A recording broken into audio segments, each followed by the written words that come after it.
ঢেউগুলো এসে আছড়ে পড়ছে, আর এদিকে প্রকাণ্ড সমুদ্র। এখানে চুপচাপ ছায়ার মধ্যে বসলে বেশ ভালো লাগে, সামনে সমুদ্রের ভিউ দেখতে পাওয়া যায়। বসলে ঘুম পেয়ে যাবে। 10টা তুললে একটা ভালো ওঠে গো, আর আমি তোমার 10টা তুললে 8টা ভালো ওঠে।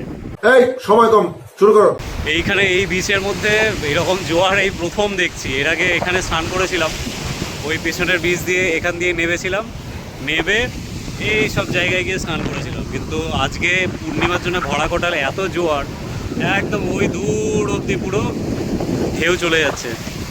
ওইখানে দাঁড়াচ্ছিলাম কিছুটা বোল্ডারের ওপরে গিয়ে, কিন্তু ওখানে নুলিয়া যারা আছে তারা হুইসেল বাজিয়ে ওখান থেকে সরিয়ে দিল যে ওখানে দাঁড়ানোটা রিস্কি ব্যাপার হয়ে যাবে, বাই চান্স যদি বড় ঢেউ চলে আসে। তাই আপাতত এখন এখানে যে ভিউ পয়েন্ট, এই ভিউ পয়েন্টের কাছে এই পাথরের ওপর এসে দাঁড়ালাম।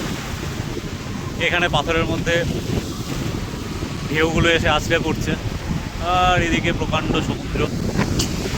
আলাদাই মজা, এত হাওয়া দিচ্ছে এখানে, ছাতা খুলে থাকা যাচ্ছে না, এমনি দাঁড়ানো যাচ্ছে না, এমন হাওয়া। এদের গেঞ্জি পুরো নড়ে যাচ্ছে। আমার আওয়াজ কতটা মাইকে যাচ্ছে বুঝতে পারছি না, আমি মাইক আনতে ভুলে গেছি। যাই হোক, এখন এইখানেই বসে অসাধারণ ভিউ ভাই।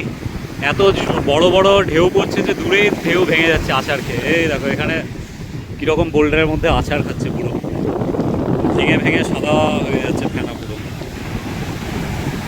আর এমন আওয়াজ, বড্ড আওয়াজ। এখানে বসে বসে ছবি তুলে দিলাম। আমার তো ভালো ছবি তুলতে পারে না, আমি তোমারই কয়েকটা ভালো ছবি তুলে দিলাম। তাই ভালো ছবি তুলো তুমি আমার। 10টা তুললে একটা ভালো ওঠে গো, আর আমি তোমার 10টা তুললে 8টা ভালো ওঠে। যাই হোক, আমার তো আর কপালে ভালো ছবি নেই সেরকম।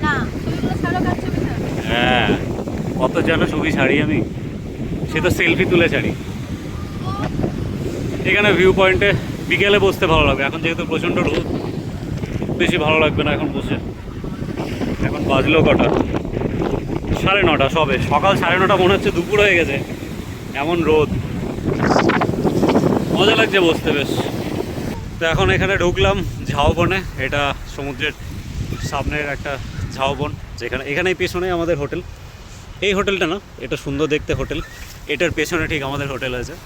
এই হোটেলটাও বুকিং করে বলছিল। এই হোটেলটা আমি দেখেছিলাম, বেশ ভালো, একটু বলেছিলাম। কস্টলি ছিল। ভাবছিলাম এখানে থাকবো, বাট ও না বললো। যাই হোক, আসবো পরে। আর এখানে খুব সুন্দর কালারফুল কাগজ প্লাস্টিক দিয়ে সব লাগানো হয়েছিল, কেন জানি না। কোনো ফেস্টিভ্যালের জন্য, হোলি টোলির জন্য না, কোনো শুটিংয়ের জন্য বুঝতে পারছি হবে না। না, এতদিন হয়ে গেছে এখনো পুরো নতুন আছে, মানে হোলি তো হবেই না। হোলি অনেকদিন আগে চলে গেছে, রিসেন্ট কোনো কিছু কারণে এটা লাগানো আছে। হতে পারে শুটিং পারপাসও কোনো শুটিংয়ের জন্য হবে, মানে সুন্দর বেশ। এই দেখো এখানে লাগানো এক ফোঁটা নষ্ট হয়নি, প্লাস্টিক দিয়ে সব কালারফুল সব লাগানো, সুন্দর লাগছে। হাওয়ার মধ্যে এগুলো নড়ছে। যেভাবে এখনো ভালোভাবে রয়েছে, তো এটা নতুনই হবে, সব হোলি ফলি হবে না, কারণ এখানে সব তেঁতলা মোজা আসে, এসব রাখবে না, আসতো ছিঁড়ে ছেটে এক করে দেবে।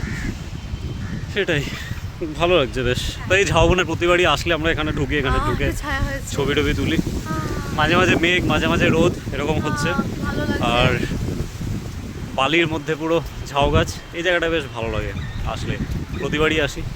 সামনে সমুদ্র, এখানে চুপচাপ ছায়ার মধ্যে বসলে বেশ ভালো লাগে, সামনে সমুদ্রের ভিউ দেখতে পাওয়া যায়। বসলে ঘুম পেয়ে যাবে, সত্যি তাই।